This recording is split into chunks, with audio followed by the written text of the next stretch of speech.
Jacques Messrine a eu une vie qui a inspiré un film à Jean-François Richet. Et si est Vincent Cassel qui a prêté ses prêts et son talent à l'un des criminels les plus célèbres en France, qui officia dans les années 60 et 70, dans Messrine, l'instinct de mort, 2008. L'homme décédé en 1979 avait eu 4 enfants, mais l'un de Bruno Messrine vient de mourir dans une grande discrétion.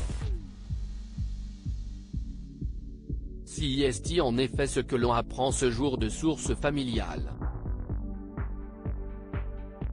Bruno Messrine est mort à 57 ans, au début du mois de septembre, a-t-on appris, ce mercredi 19 octobre. Il a été enterré dans la plus stricte intimité, au cimetière de Clichy, près de son père. Ses proches ont fait part, dans la douleur, du décès accidentel du fils de Jacques Messrine. Ses obsèques ont eu lieu, devant les plus proches. Jacques Messrine, lui, est décédé à l'âge de 42 ans. Il était jeune quand il a rencontré Lydie de Souza. Elle était déjà enceinte et il a décidé d'adopter l'enfant. Il s'agit donc de Dominique, son premier fils, qui vivrait désormais en Afrique. Puis, le criminel le plus connu d'Hexagone a rencontré après s'être séparé de Lydie, Maria de la Soledad, lors de vacances en Espagne.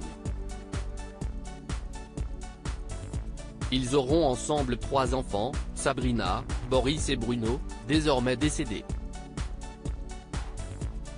Pilote d'hélicoptère et magicien, Sabrina, née en 1961, est celle qui a le plus connu son père. Si est elle qui, porte de Clignancourt, a découvert le corps de ce dernier, criblé de balles. Elle a alors ensuite décidé de porter plainte contre l'État pour assassinat 10 jours après, et avait affirmé avoir vu plusieurs membres de la police, quai des Orfèvres, fêter la mort de son père en buvant du champagne. Sabrina Messrine était apparue sur le plateau de Tout le monde en parle, invitée par Thierry Ardisson, en 2002. Dans le célèbre talk, on avait également pu voir Boris, son frère. Quant au regretté Bruno Messrine, il a été un temps pilote d'hélicoptère, puis magicien, et a participé à la réédition de l'autobiographie de son père publiée chez Flammarion en 2008, comme le rapporte-t-elle. Quand les planètes se rencontrent.